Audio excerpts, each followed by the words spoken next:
All right, welcome back. So in this video, we're going to talk about gradient map. So I'm going to turn off the threshold layer, and we're going to go to the fill and adjustment layer panel and click on gradient map. And you can do dither, you can do reverse, which makes the dog look possessed. Okay, that's cool, I guess. And let's kind of grab like a wild color here. I really like this like black, blue, black, and then like a dark blue, and then a light blue and a white. That's a cool gradient.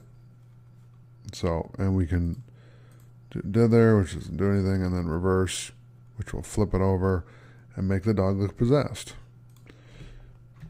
I like this. This is nice. I'm going to hit Control S to save that. And like I said, you can go through here and you can pick any gradient here, or you can make your own. So if I click on new, and then I just start, fiddling with this. Let's say that we don't want this color or this color, and we want just one speck of white, right? So I'm going to bring this down.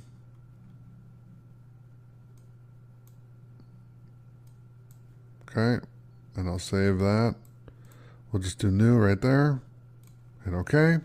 And there you go. And I'll hit Control S to save that. And now you have a custom gradient, and it looks kind of cool. I like this dog. He's cool looking. So thanks for watching. I'll see you in the next video.